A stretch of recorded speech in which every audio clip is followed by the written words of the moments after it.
Come on, girls. Come on. Come on. Come on. So, gonna try to take this group out of this summer pasture. I finally got a bunch of acreage fenced in adjacent, but I got to get them to come on in here. They haven't been in here before. Come on, girls. Come on. And try to walk through this woodlot, a hickory woodlot, about 15 acres to get back to an orchard. I got some stockpiled forage back there, some fall stockpile. Give me a couple extra weeks of grazing. Come on, girls. And, you know, of course, got to get the calves to show up. I see they are back there. Yeah, they're kind of going off the trail, going their own way. Come on, girls. Yeah, I got some calves there.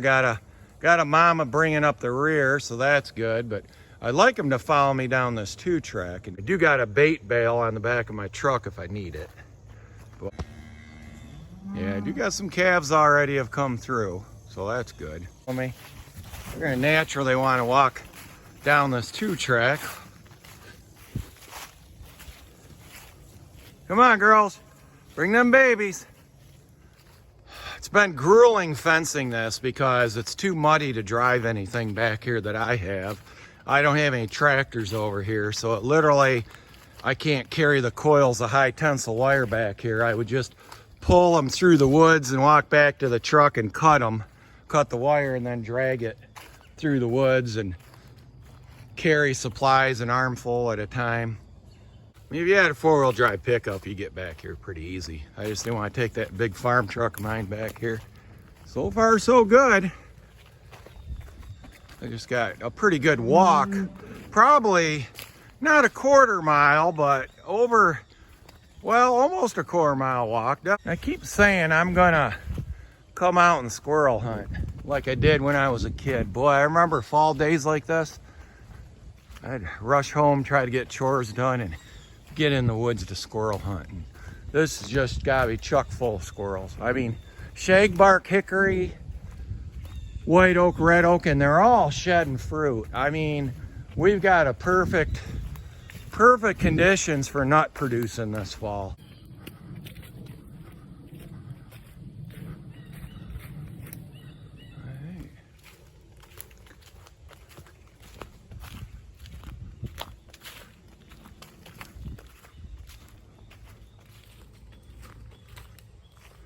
If we had any sun, you could see the colors.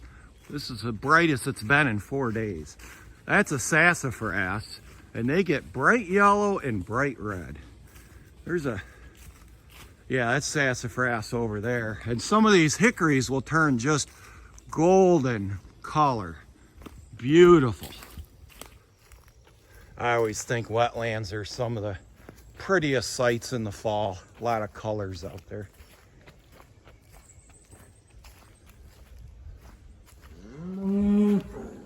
Almost there, mamas. Keep coming.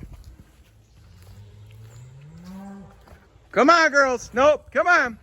Come on. Nothing there to see. Come on. Almost here. Had somebody wanted to turn off. There's a fence there. I'm almost there. Come on. Come on, girls. Almost there. There's the clearing. Come on, mamas.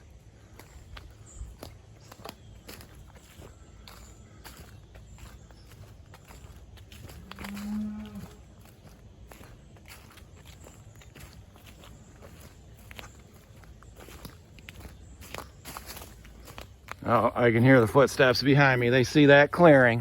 Look at that. Here we go. And we got babies. That's a big thing. It's like, you got the babies coming.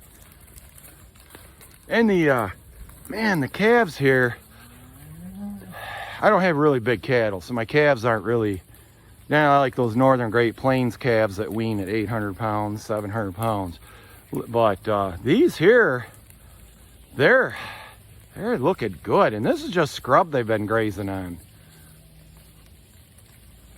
That's my new bull, yearling, 1.5 years, from Bordner Angus over in Sturgis, registered Angus bull.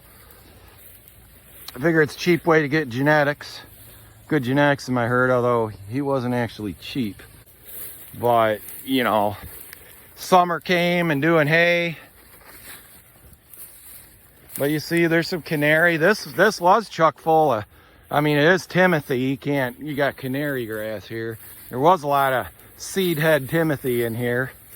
Looked beautiful earlier in the year. That's a conical Timothy there. There's your brome. So I'm gonna check it out. Nobody really put their head down and started eating yet. And that's good. I wanted to get them in here as early as I could today. It's about 1 o'clock now, but I've been hustling trying to connect all the wires together at the corners, put cutout switches in.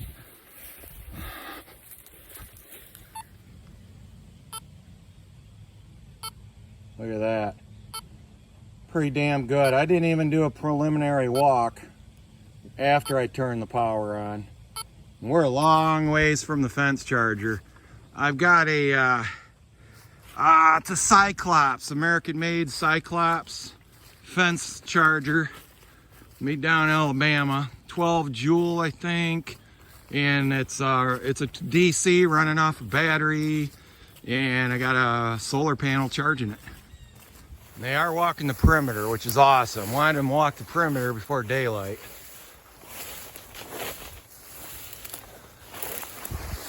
They should go in here and just... Got apples, got an old orchard here. Although that kind of looks like a pear to me. Yeah, that's a pear tree. Some type of old style canning pear, I guess. Got a little bit of sweetness to it, actually. A little bit. Look at that. Pretty damn good apple for a tree that's probably 100 years old. Hey, mamas. What you got, girls?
I think he's eating acorns.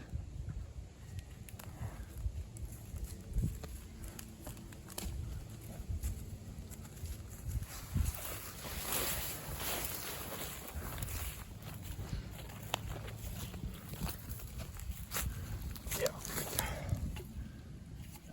He's eating black oak acorns.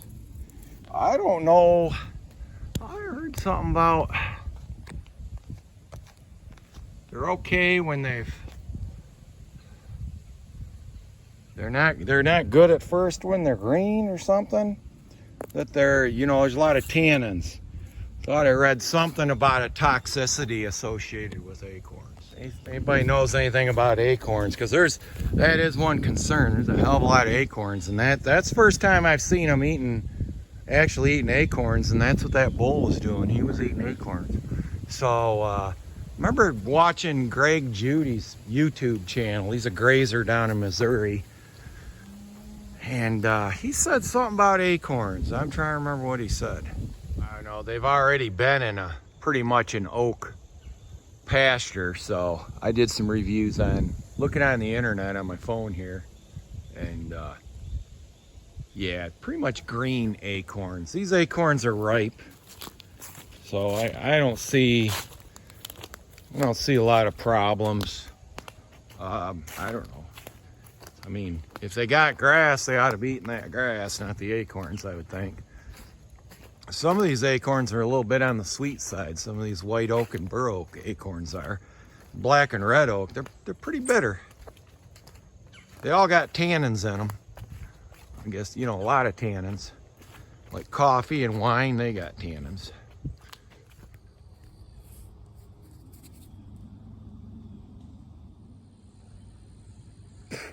Holy cow, was that bitter. Wow, that make your mouth pucker. That's a red oak acorn. These are from the bur oak. It's a type of white oak. These are actually kind of got a little bit of sweetness to them. Still got the tannin.